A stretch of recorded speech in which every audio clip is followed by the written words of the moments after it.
essa situação, essa condição de fragilidade, digamos assim, pode ser utilizada mais uma vez agora na campanha de 2022?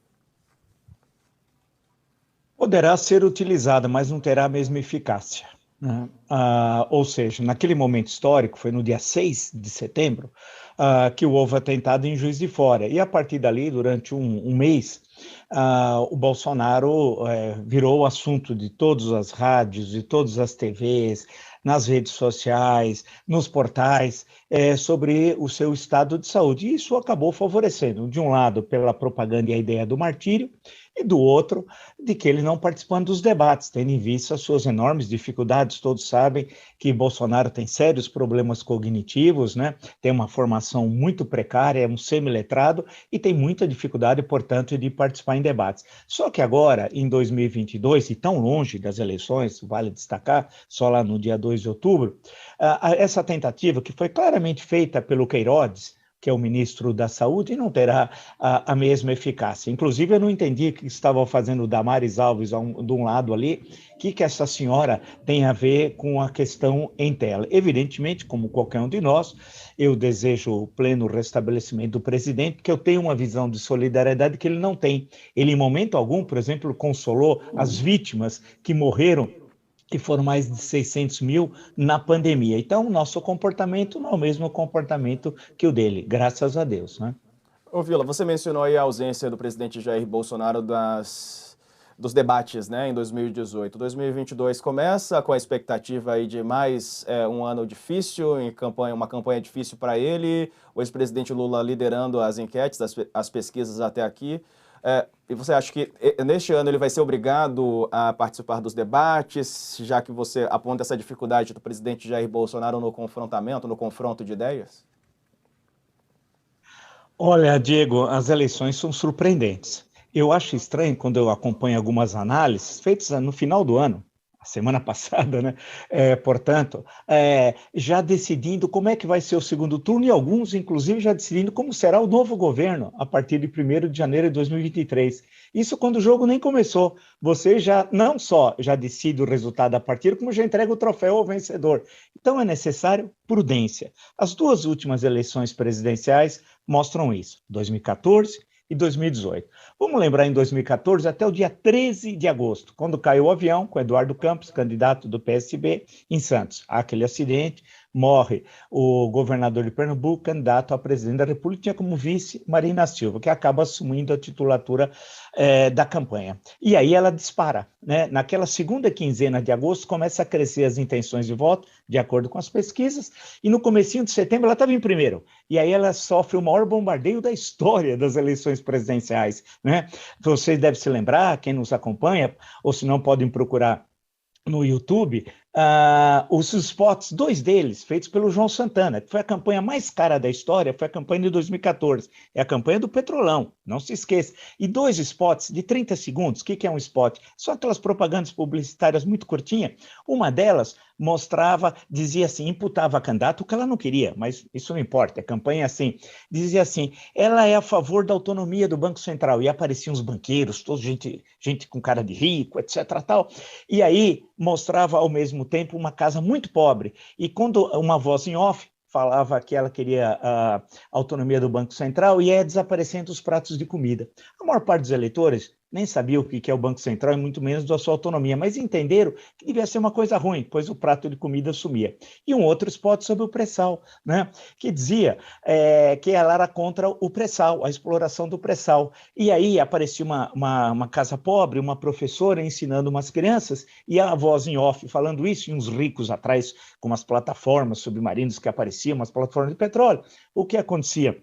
Os cadernos desapareciam das crianças. Então, a impressão que dava que ela era contra o ensino público e gratuito, especialmente para os mais pobres.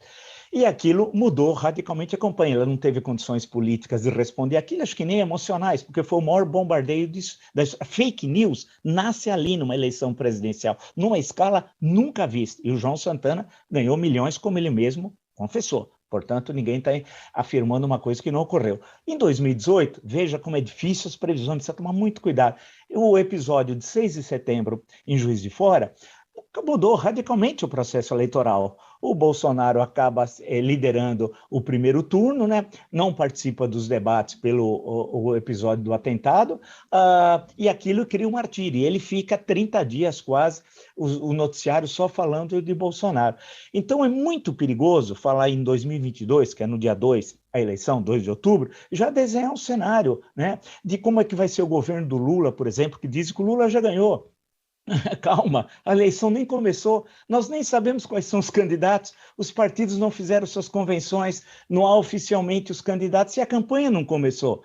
Portanto, é necessário ter uma análise não de arquibancada, como alguns têm, mas uma análise do técnico, aquele que fica à beira do campo, acompanhando o jogo, que vê o jogo diferente do que o torcedor que está na arquibancada. Então, eu acho que nós, no campo analítico, temos de ter uma visão do jogo lá de baixo, com o técnico acompanhando o que vai acontecer. Agora, vai ter uso, mas esse uso não creio que tenha eficácia que teve em 2018, tudo indica que não terá, e há uma outra questão por fim, Diego, que é se ele será ou não candidato à reeleição. Essa é uma questão importantíssima, se ele será ou não candidato à reeleição. Ele pode usar do artifício da situação física e os problemas que ele tem do intestino, para não sair candidato à reeleição. E quando as pesquisas demonstrarem que ele não chegará ao segundo turno, aí você tem uma retirada honrosa. Portanto, a doença pode ter vários usos políticos, tal. E se ele quisesse cuidar de si próprio, ele não estaria comendo pastel a toda hora, não é verdade? O caldo de cana, tendo aquela alimentação. Em suma, ele não está nem aí com a questão da sua saúde. Agora eles vão querer usar, claro, e ele já está, essa postagem. Daqui a pouco ele vai tirar registro, ele vai abrir e vai mostrar o corte da operação. Aguarde a cena de horrores que deve ocorrer nesse episódio, uma exploração política, mas que não terá o efeito de 2018 com absoluta certeza. Vila, eu estou vendo aqui uma postagem do filho do presidente Bolsonaro, Carlos Bolsonaro, que ele sempre faz aquela menção, aqui vou ler o que ele disse. A turma do ódio do bem, ou ódio permitido, invade mais uma publicação, crer que a facada de antigo filiado do PSOL foi um fato isolado não há inocência. E aí ele segue falando sobre o episódio de 2018, mais uma vez vinculando a um partido político, ao PSOL, como já fizeram ligação ao PT também, enfim, utilizando daquele episódio, que foi um episódio dramático, triste, enfim, lamentável, a facada, o atentado ao presidente Jair Bolsonaro, mas já investigado pela Polícia Federal, que já deu suas conclusões em relação a este assunto, né, Vila? Mas parece que vai e mexe, esse assunto volta à tona e quando volta, mais uma vez, essas ilações são feitas. Exato, isso mesmo. Mas não vai ter nenhuma eficácia, porque também tem outras variáveis, tem a pandemia, a tragédia econômica, né, a inflação, em suma, tem uma série de variáveis. Um governo que não tem o que mostrar, não tem vitrine, 3 anos de desgoverno, então é uma conjuntura totalmente diferente, né? Mas eles vão querer usar aí o próprio filho do presidente, que não explicou até hoje a compra da mansão, a mansão de chocolate lá em Brasília, que ele não tinha recursos para tal, ninguém sabe como ele comprou aquilo, com dinheiro limpo, certamente não foi, né? E não conseguiu apresentar como é que ele comprou tudo aquilo. O assunto caiu no esquecimento, que o Brasil esquece o que ocorreu ontem, né?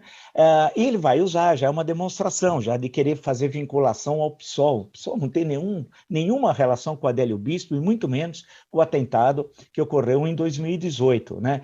Mas é uma coisa recorrente, porque você desvia a discussão política do desastre que é o governo Bolsonaro e tenta construir a ideia do martírio, como se ele estivesse colocando a sua vida para defender o Brasil, tal. Isso não cola. Hoje, isso não vai dar certo. Agora, registre, ele pode usar disso, da situação de saúde, do quadro que ele tem, se é que isso vai se estender pelos próximos meses, eu não sei, o próprio doutor apresentou que precisa ver, cada caso é um caso, ele pode usar como artifício para não ser candidato à reeleição e até, no limite, a renunciar ao cargo de presidente para cuidar da sua própria saúde.